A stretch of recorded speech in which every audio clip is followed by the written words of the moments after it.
আজকে বিকেলের নাস্তায় এত মজার এক পুয়া পিঠা বানিয়েছিলাম, বলে বোঝানো যাবে না। মানে আমার লাইফে সবচেয়ে বেস্ট পুয়া পিঠা এটা। হ্যালো, আসসালামু আলাইকুম, কেমন আছেন সবাই? আলহামদুলিল্লাহ, আমি ভালো আছি। আর এখানে একটা দেশি মোরগ ছিল, এটা একদম গ্রামের যে মুরগি মোরগ ফালা হয়, সেই বড় বড় যে রাতা মোরগ বলা হয়, সেই মোরগ ছিল। আর এই মোরগটা যে কাটতে এত বেশি কষ্ট লেগেছে বলে বোঝানো যাবে না। পুরো শরীরের শক্তি দিয়ে এই মুরগিটাকে আমি কেটেছি রে ভাই, উফ, শরীরের থেকে ঘাম বের হয়ে গেছে এই মুরগিটা কাটার সময়। আর বটিরও সেদিন কি হয়েছে মনে হচ্ছে, বটির মধ্যেও কোনো ধার নেই, কিচ্ছু নেই। খুবই বাজে সিচুয়েশান ছিল এই মুহূর্তটা। আর মুরগিটাকে আমি ভাবছি এটা যেহেতু অনেক বেশি শক্ত ছিল, একটু ছোট ছোট করে কেটে নিব, যেহেতু সেদ্ধটা খুব তাড়াতাড়ি হয়। কিন্তু ভাইরে ভাই, কি বলবো, আমি বেশি ছোট করে কাটতে পারি নাই, কারণ অনেক কষ্ট হয়েছিল আমার এটা কাটতে। আপনারা দেখেই বুঝতে পেরেছেন এটা কতটা শক্ত ছিল, কাটা একদমই মুশকিল ছিল এটা। তারপরেও কি করব, নিজের কাজ করতে তো হবে, তাই না? কেউ তো এসে আর করে দিয়ে যাবে না। যত কষ্টই হোক আমাদের মেয়েদের এগুলো মেনেই নিতে হবে, মানিয়ে নিতে হবে, মেনে নিতে হবে। কিচ্ছু করার নেই, কাউকে কিচ্ছু বলারও নেই।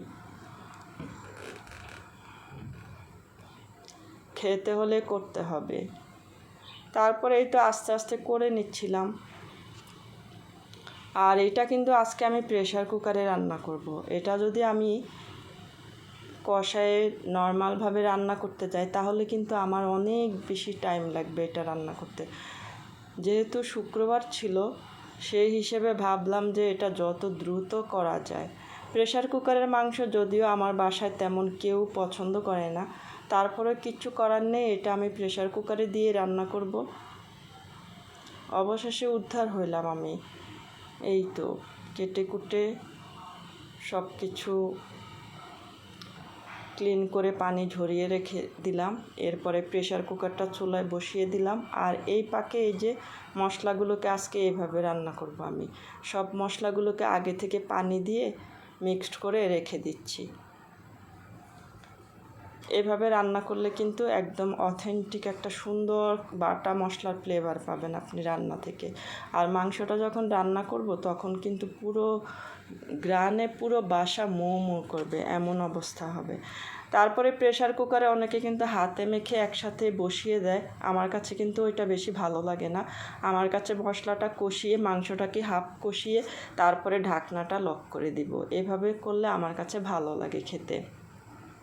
পেঁয়াজটাকে ব্রাউন করে ভেজে নিয়েছি, আর সব মশলা যে মিক্সড করে রেখেছি সেই মশলাগুলোকে দিয়ে দিলাম। দিয়ে এবার মশলাটাকে খুব ভালো করে কষিয়ে নেব।